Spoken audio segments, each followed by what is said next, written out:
En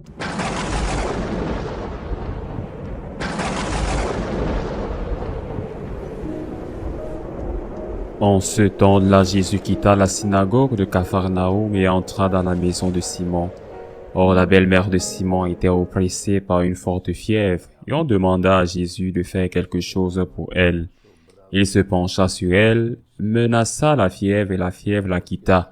En l'instant même, la femme se leva, et elle les servait. Au coucher du soleil, tous ceux qui avaient des malades atteints de diverses infirmités les lui amenèrent. Et Jésus, imposant les mains à chacun d'eux, les guérissait. En même temps, les démons sortaient de beaucoup d'entre eux en criant, « C'est toi le Fils de Dieu. » Mais Jésus les menaça et leur interdisait de parler parce qu'ils savaient, eux, que le Christ c'était lui. Quand il fit jour, Jésus sortit et s'en alla dans un endroit désert. Les foules le cherchaient. Elles arrivèrent jusqu'à lui, et elles le retenaient pour l'empêcher de les quitter. Mais il leur dit, « Aux autres villes aussi, il faut que j'annonce la bonne nouvelle du règne de Dieu, car c'est pour cela que j'ai été envoyé. » Et il proclamait l'évangile dans les synagogues du pays des Juifs. Acclamons la parole de Dieu. J'aime beaucoup cet évangile, surtout les premiers versets. C'est très simple, et pourtant c'est très important. D'abord, je vais répéter ce que dit l'Évangile. Pour le comprendre, Jésus rencontre une femme malade qui est la belle-mère de l'apôtre Saint-Pierre. Saint-Pierre était marié. On ne sait pas, la tradition dit qu'il avait des enfants. On ne sait pas exactement parce que dans aucun texte de l'Évangile, on ne mentionne le nom de ses enfants. Il rencontre cette dame malade, on lui demande de l'aide. Une des nombreuses personnes malades qui viennent à lui, il lui impose les mains, prie pour elle. Il la guérit, jusqu'ici, je le répète, un des nombreux cas de guérison. Ce qui est nouveau, c'est ce que la dame, la belle-mère de Pierre, fait.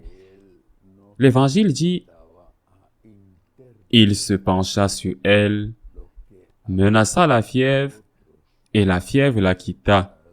À l'instant même, la femme se leva et elle les servait. Elle se leva. Elle s'est mise debout, ayant une attitude active. Immédiatement, non, bien, nous verrons.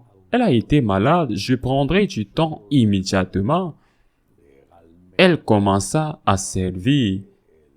C'est cela la gratitude. Il y a une autre scène de gratitude, pas aussi positive que celle-ci. Quand le Seigneur guérit les lépreux, un seul revient pour le remercier. Et Jésus demande, où sont les 9 autres? Il demande avec douleur, avec déception. Je rencontre continuellement avec des catholiques pratiquants qui n'ont rien compris de l'Évangile. Rien, ce n'est pas qu'ils ont peu compris, ils n'ont rien compris. Parce que l'Évangile, l'enseignement de Jésus, n'est pas seulement de nous dire que Dieu existe, qu'il nous aime, qu'il y a vie éternelle. C'est de nous apprendre à avoir une relation avec Dieu qui soit la bonne, la juste, celle que nous devons avoir. Et cette relation ne doit être qu'une seule, pas une et une autre, une seule. La gratitude. Quand une personne t'offre un cadeau, te rend service, à moins que tu ne sois une personne mal née, comme on dit en Espagne. Tu es une personne mal née parce que tu n'es pas reconnaissante. À moins que tu ne sois une personne mal née, tu dois être reconnaissant pour la faveur et tu dois remercier avec des actes et pas seulement avec la courtoisie. Il est de bon ton d'être reconnaissant avec des actes. Il y a un mot en portugais que j'aime beaucoup. C'est comme les Portugais le disent, merci. Ils disent obrigado. Si on devait traduire obrigado littéralement, ce serait obligé. je suis obligé envers toi, je suis obligé. Tu as été bon envers moi, je suis obligé envers toi. Je suis conscient que je te dois une dette, mais pas une dette de courtoisie, de remerciement, ou bien je t'ai déjà remercié. Que veux-tu de plus? Mais une dette qui doit être réglée par le service. Et elle ne peut être réglée que par le service. La courtoisie est très bien, et bien sûr, le sentiment aussi. La courtoisie et le sentiment sont nécessaires. Mais ce qui compte ici, ce ne sont pas les mots, ce sont les actes. Cette dame, la belle-mère de Pierre, le comprend parfaitement. Elle se lève immédiatement et commence à servir. C'est la gratitude. Beaucoup de catholiques pratiquants vivent une spiritualité qui n'a rien à voir avec le catholicisme. Pour ainsi dire, parce qu'ils ne considèrent pas que leur spiritualité n'a rien à voir avec le catholicisme. Parce qu'ils ne considèrent pas que leur relation avec Dieu doit être une relation de gratitude. Ils vivent une spiritualité dont je n'ose même pas dire qu'elle est de l'Ancien Testament. Je pense qu'elle est complètement païenne parce que dire qu'elle est de l'Ancien Testament, c'est offenser les prophètes. Par exemple, c'est une spiritualité de simple intérêt. Ils n'aiment pas Dieu.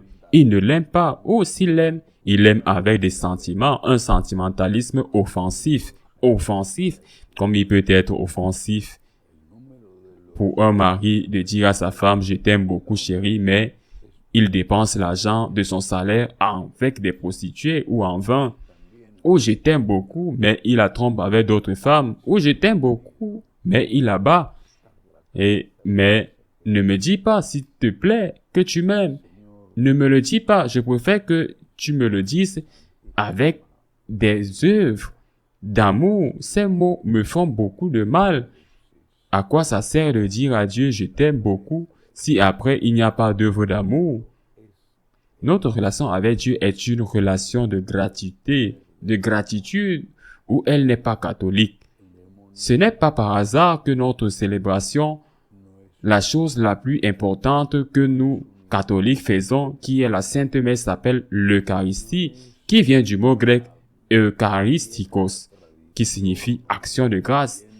Et quand notre Seigneur rompt le pain, l'Évangile dit qu'il prit le pain, le rompit et rendit grâce. Il rendit grâce. C'est l'action de grâce qui caractérise le catholique. S'il n'y a pas de gratitude, il n'y a pas de spiritualité catholique. Il n'y a pas de spiritualité catholique. Il n'y a pas de gratitude. Il ne sera pas quoi? Le Seigneur, dans son infinie bonté et dans son infinie miséricorde, vraiment, comme il est si bon et si patient, peut-être qu'il l'acceptera. Bon, mais ce n'est pas une spiritualité catholique. Soit tu es reconnaissant ou tu n'es pas catholique, et reconnaissant comme la belle-mère de Pierre avec des œuvres. Ensuite, je rencontre d'autres catholiques, honnêtement, ils méritent beaucoup. Je n'ai pas la patience de Dieu. La patience de Dieu, c'est notre salut. Eh bien alors, il y a d'autres catholiques qui veulent savoir. Ils sont enthousiastes, ils vivent. Je vais faire un cours de Bible. Je vais faire un cours sur ceci. Je vais faire un cours sur cela. Je vais faire un cours sur l'autre. Ils sont enthousiastes, ils veulent la formation. De la formation. Et ils vont souvent se retrouver dans la fosse au lion parce qu'ils cherchent de la formation là où ils ne devraient pas en chercher. Parce que ce n'est pas la formation catholique. Mais ils veulent de la formation, des idées. Ils discutent des théories. Écoute, comment mets-tu cela en pratique? Parce que celui qui entend la parole et ne la met pas en pratique est, comme disent les paroles de Jésus, comme l'homme insensé qui a construit sa maison sur le sable. Les sables ont soufflé, les tempêtes ont éclaté et la maison s'est effondrée. Pas celui qui dit « Seigneur, Seigneur », mais celui qui fait la volonté de mon Père, c'est celui-là qui m'aime. Et vous êtes mes amis, si vous faites des œuvres. Si vous faites ce que je vous commande, sans action de grâce, avec des œuvres, il n'y a pas de catholicisme, il n'y a pas de spiritualité catholique.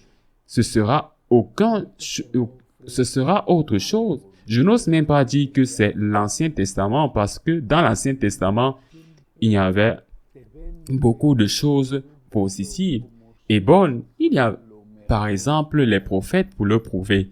Sans gratitude avec les œuvres, il n'y a pas de catholicisme. Et à quoi servent tous les cours de formation et toutes les formations que tu veux avoir si tu ne mets pas l'évangile en pratique?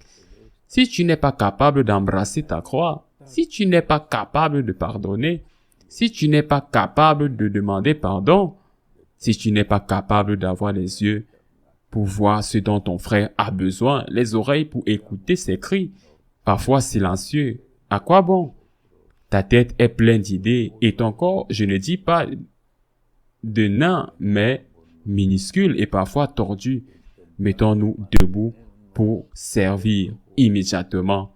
Une grâce doit être suivie d'une action de grâce et d'une action de grâce en acte et pas seulement en sentiment ou en parole. Loué soit Jésus-Christ.